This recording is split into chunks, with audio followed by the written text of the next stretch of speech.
Hello learners, my name is Ankur Bhardwaj और आज का जो हमारा टॉपिक रहेगा वो रहेगा ब्रूनर्स कोग्निटिव डेवलपमेंट। तो विदाउट वेस्टिंग टाइम इस टॉपिक को स्टार्ट करते हैं learners. Right now I am sharing my screen. Bruner's cognitive learning by Ankur sir. पहले मैं आपको ओवरव्यू दे देता हूँ ये टॉपिक का कि हम इस टॉपिक को कैसे करेंगे। So let us start from beginning. पहले हम पढ़ेंगे कि ब्रूनर्स ने कोग्निटिव लर्निंग को किस प्रकार दिया था, कि एक तरीके से उन्होंने क्या बताया था कोग्निटिव लर्निंग के बारे में, जीरोम ब्रूनर ने। फिर उनके इम्पोर्टेंट टर्म्स जो टर्मिनोलॉजीज थी ब्रूनर ने जो दी थी, और जो स्टेजेस दी थी ये काफ़ी इम्पोर्टेंट है ब्रूनर के द्वारा जो दी गई थी। उसके अलावा हम पढ़ेंगे कि स्टेजेस आपस में क्या कैरेक्टरिस्टिक्स थे, कैसे रिलेट करती थी एक दूसरे से, और ये टीचर्स को कैसे बेनिफिशियल होती हैं टीचर्स के लिए। तो ये हमारा आज का कंटेंट रहेगा।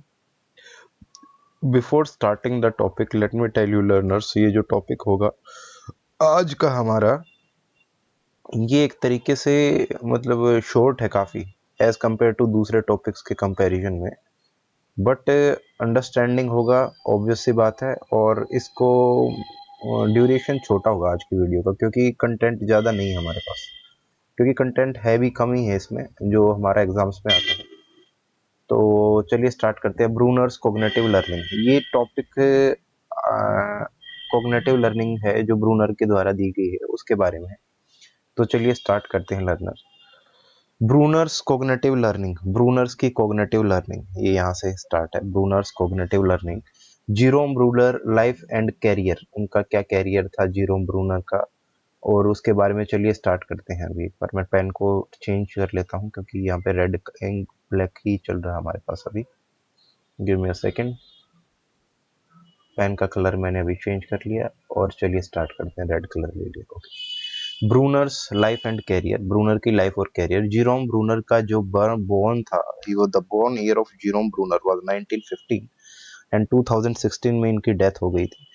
तो ये इनके बारे में है। वाज एन अमेरिकन साइकोलॉजिस्ट, ये बात याद रखने वाली कि ये अमेरिकन के साइकोलॉजिस्ट थे, अमेरिका के मनोवैज्ञानिक थे, who made significant contribution to the field of cognitive psychology, जिनका काफ़ी इम्पोर्टेंट सिग्निफिकेंट कंट्रीब्यूशन था कॉग्निटिव साइकोलॉजी के ऊपर। सबसे ज़्यादा इम्पोर्टेंट यही बात है कि जीरोम ब्रूनर में डायरेक्ट क्वेश्चन भी अगर आ जाता है, बेसिक क्वेश्चन है बिल्कुल, कि जीरोम ब्रूनर ने कौन सी साइकोलॉजी के बारे में एक तरीके से अपना एक्सप्रेस किया, अपने आइडियाज एक्सप्रेस किए, तो कॉग्निटिव साइकोलॉजी के ऊपर एंड एजुकेशनल साइकोलॉजी के ऊपर भी, शिक्षा मनोविज्ञान के ऊपर भी। He was in New York city, he वो न्यूयॉर्क सिटी में बॉर्न अप थे, मतलब वहाँ पे जन्मे थे, एंड अटेंडेड ड्यूक यूनिवर्सिटी में इन्होंने अटेंड किया था, where he received a bachelor degree in psychology, जहाँ पे उन्होंने बैचलर डिग्री को साइकोलॉजी में 1937 में एक तरीके से रिसीव किया। जीरोम ब्रूनर के वर्क्स क्या है, इंपॉर्टेंट कॉन्ट्रीब्यूशन बता देता हूँ आपको।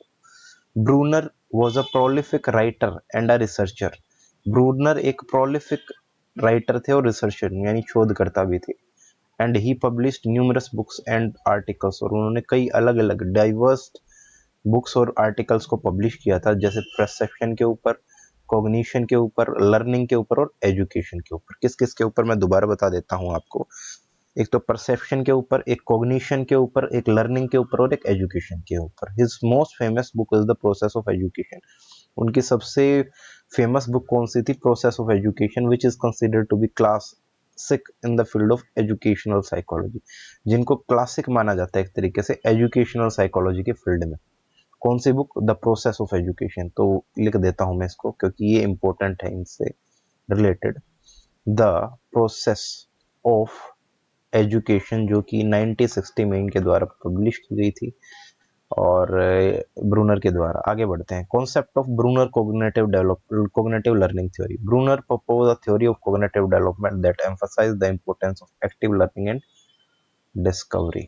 ब्रूनर ने अपनी कोग्निटिव डेवलपमेंट की एक थ्योरी दी जिस पे ज्यादा जोर किस बात पे था? एक्टिव लर्निंग पे। कौन सी लर्निंग पे?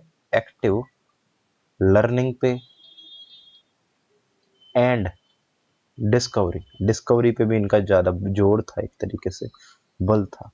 ही believed that children are active learner. इनका मानना था जो बच्चे होते हैं वो एक्टिव लर्नर होते हैं, वो construct their own knowledge through experience, जो अपनी पर्सनल नॉलेज को बनाते हैं किसके बेस पे, एक्सपीरियंस के बेस पे।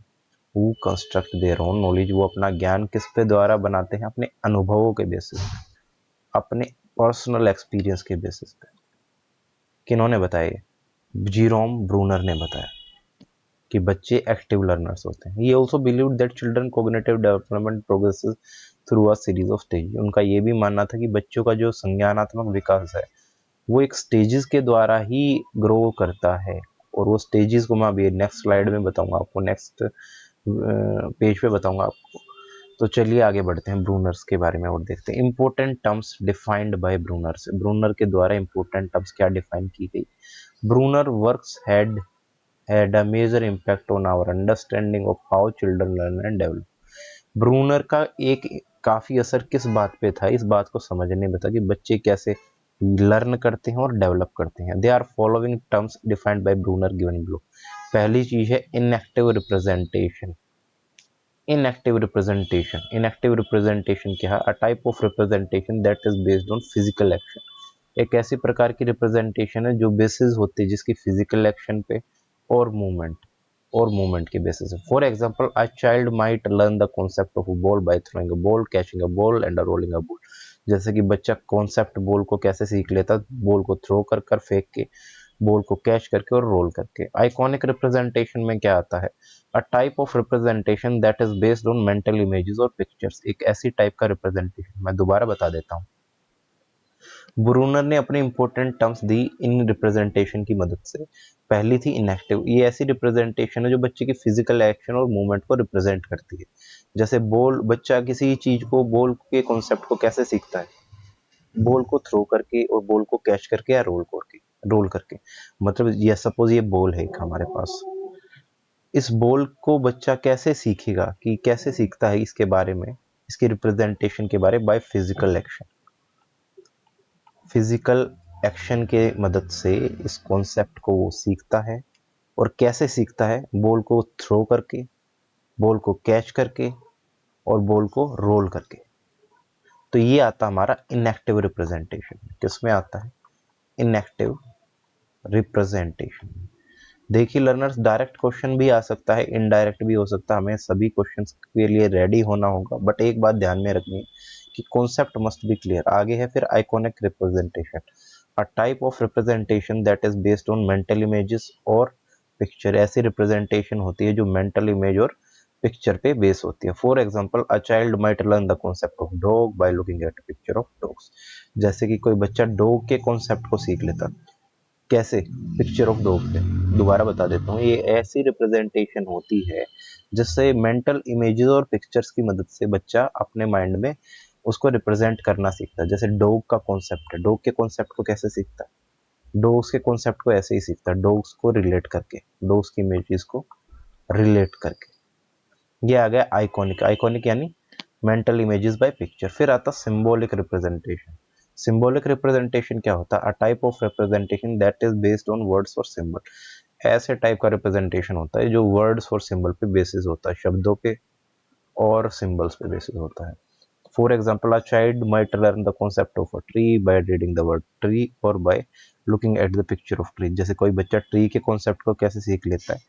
ट्री की इमेज देख के और पिक्चर ऑफ ट्री को देख के, मतलब पेड़ के, वृक्ष के पिक्चर को देख के और ट्री के कॉन्सेप्ट को सीख लेता है। जैसे बच्चे ने को ट्री का कॉन्सेप्ट नहीं आता तो वो ट्री के वर्ड को पहले तो वर्ड को देखेगा एक तरीके से, अगर वहां से भी नहीं सीखता तो पिक्चर देखा है, सपोज ये पिक्चर है ट्री की, इसके पिक्चर को देखने के बाद, इस ट्री की पिक्चर को देखने के बाद वो ट्री के कॉन्सेप्ट को सीख लेगा। सिंबॉलिक रिप्रेजेंटेशन कहते हैं इसको, सिंबॉलिक रिप्रेजेंटेशन। ये बात ध्यान रखनी है आपको, समझने पे ज्यादा फोकस रहेगा इस चैप्टर, इस वाले वीडियो में। आगे है डिस्कवरी लर्निंग। क्या होती है? A type of learning in which the learner discovers new information. ये प्रोमिनेंट, मतलब जिसमें बच्चा नई इन्फॉर्मेशन को डिस्कवर करता है ऑन देयर ओन, और खुद से, स्वयं से। For example, a child might learn about the concept of gravity by dropping objects and observing how they fall। जैसे कोई बच्चा ग्रेविटी के कॉन्सेप्ट, गुरुत्वाकर्षण बल कहते हैं जिसको हिंदी में, ग्रेविटी के बारे में कैसे सीखता है? बाय ड्रॉपिंग ऑब्जेक्ट्स, ऑब्जेक्ट्स को ड्रॉप करके, सपोज किसी हाइट से ऑब्जेक्ट्स को ड्रॉप करेगा तो उसको एक नया कॉन्सेप्ट आ गया उसके माइंड में कि ये तो एक तरीके से नई इंफॉर्मेशन स्टोर हो गई उसके मन में कि ऑब्जेक्ट्स कैसे फॉल करते हैं ऊपर से नीचे तक हाइट पे। तो उसने एक नए कॉन्सेप्ट को आइडेंटिफाई या समझ लिया, अंडरस्टैंड कर लिया, उसको कहते हैं डिस्कवरी लर्निंग। क्या कहेंगे? Discovery learning. आगे बढ़ते हैं लर्नर्स। फिगरेटिव रिप्रेजेंटेशन क्या होता है? अकॉर्डिंग टू जीरोम ब्रूनर के अनुसार figurative representation involves encoding action based information and storing it in our memory.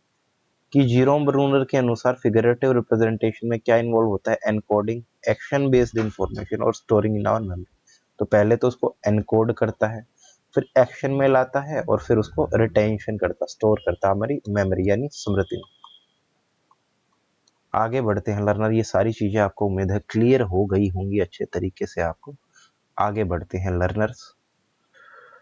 ये जीनोम ब्रूनर की कुछ स्टेजेस हैं, इनके बारे में अभी विस्तार पूर्वक पढ़ेंगे, एक्सप्लेनेशन में पढ़ेंगे। जीनोम ब्रूनर की अलग अलग मॉडल्स हैं। Inactive, iconic, symbolic.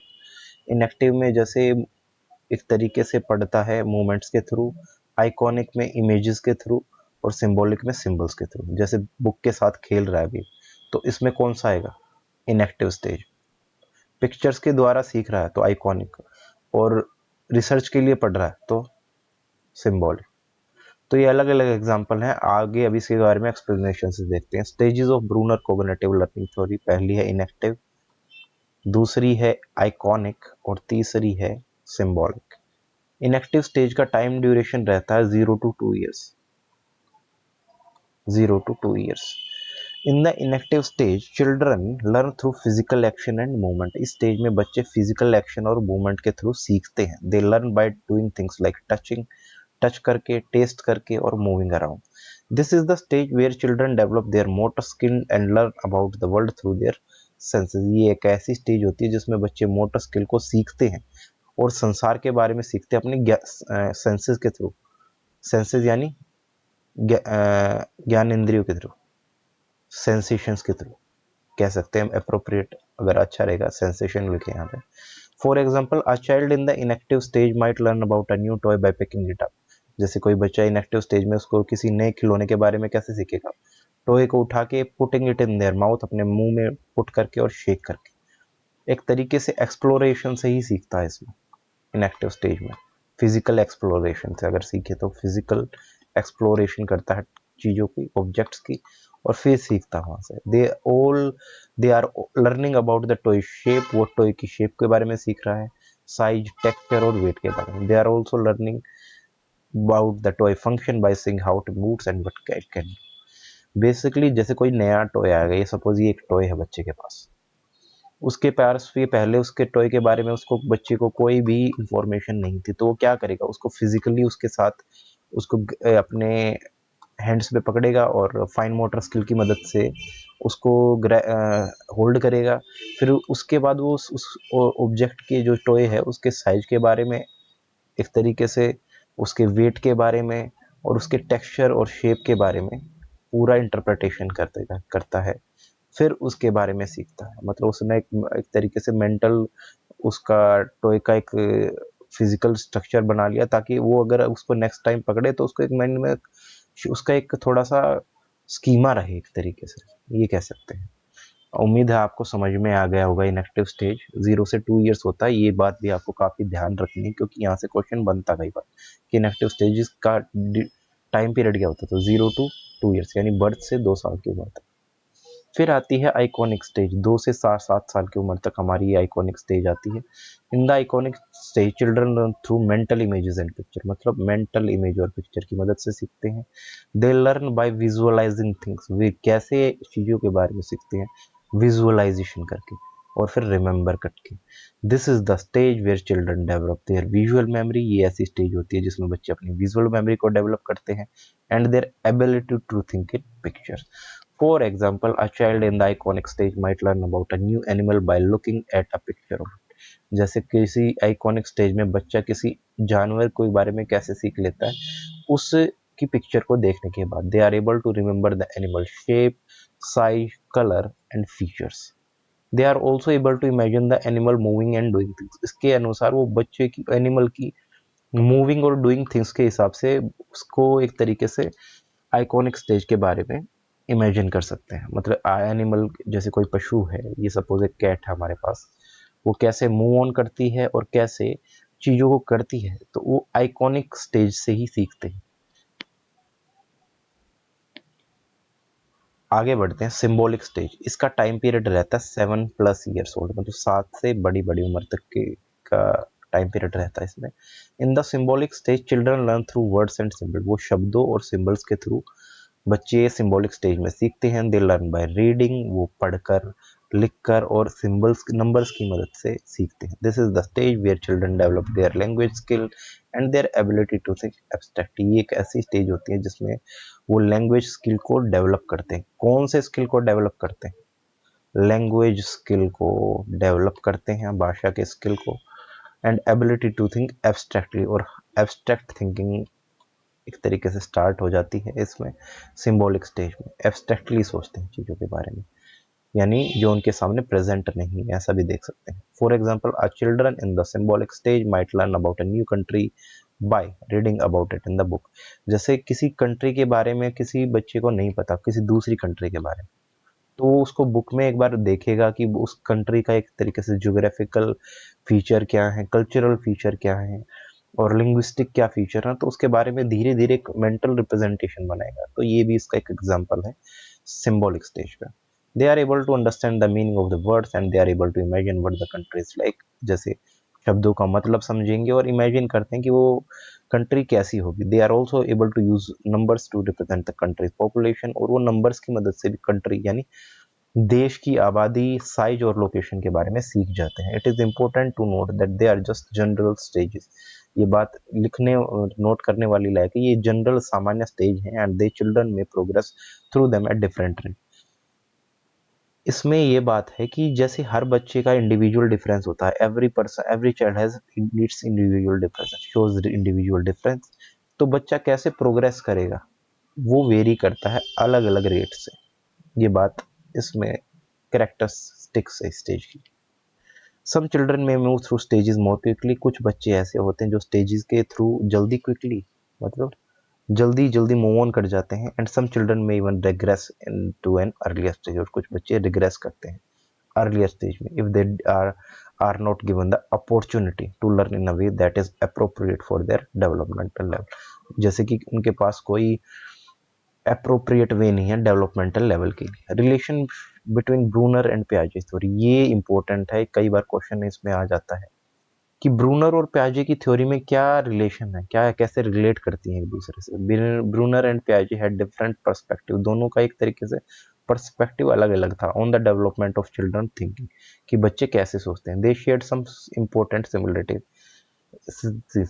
सिमिलैरिटीज भी वो एक तरीके से शेयर करते हैं, मतलब पियाजे और ब्रूनर का आपस में कुछ इंपॉर्टेंट सिमिलैरिटीज भी था। ऐसा नहीं कि सारी चीजों में वो अलग अलग बता रहे हैं, लेकिन कुछ सिमिलैरिटीज भी थी। देखते हैं पहले। बोथ ब्रूनर एंड पियाजे believe that children are active learner. दोनों के अनुसार बच्चे एक्टिव लर्नर्स थे, तो ये तो एक सिमिलैरिटी होगी दोनों की। Who construct their own knowledge through experience, जो अपनी नॉलेज को, अपने ज्ञान को अपने अनुभवों के द्वारा बनाते हैं। आगे बढ़ते हैं। उसके बाद they also both believed that children cognitive development progresses through a series of stages। और दोनों के अनुसार वो एक ही बात को भी मानते थे कि बच्चों की जो संज्ञानात्मक विकास होता है ना, वो स्टेजेस के थ्रू प्रोसेस करता है। They both advocated for the constructive approach to the education. उन दोनों के अनुसार बच्चे कंस्ट्रक्टिविस्ट अप्रोच एजुकेशन की होती है, उसके थ्रू वो आगे बढ़ते हैं। Which emphasize active learning and discovery, जिसमें वो एक्टिव लर्निंग भी आती है और डिस्कवरी भी आती है। डिस्पाइट देयर सिमिलैरिटीज के बावजूद ब्रूनर एंड पियाजे also had some important differences. दोनों के बारे में कुछ इम्पोर्टेंट डिफरेंस भी थे। ऐसा नहीं कि वो सारी बातों पे एग्री करते थे दोनों, उनके बीच में कुछ डिफरेंसेस भी थे, मतलब बातों में कुछ अलग अलग व्यू पॉइंट थे, उनके अंतर थे। पियाजे believe that children cognitive development progresses through a series of stages. पियाजे के अनुसार बच्चों की cognitive development series of stages के द्वारा डेवलप करती हैं that are universal and invariant. Invariant यानी पहले भी बताया था मैंने, जो वेरी ना करती हो, यानी स्टैटिक हो, एक तरीके से स्थिर हो। Bruner on other hand believe that children cognitive development is more flexible. Bruner का ये भी मानना था कि बच्चों का कोग्निटिव डेवलपमेंट वो फ्लेक्सिबल भी होता है। ऐसा नहीं कि कोई बिल्कुल स्थिर है या उसमें इलास्टिस एक तरीके से, ऐसा नहीं कि होमोजीनस टाइप में है, वो थोड़ा फ्लेक्सिबल भी है एक तरीके से, उसमें थोड़ा एक तरीके से फ्लेक्सिबिलिटी है। And that children can learn at different rates and different ways. और बच्चे अलग अलग रेट से सीखते हैं, अलग अलग तरीकों से।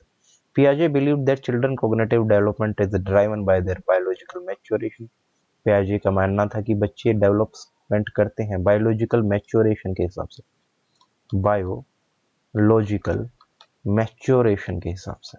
उसके अलावा आगे बढ़ते हैं। Bruner on the other hand believed that children cognitive development is also influenced by their social and cultural development.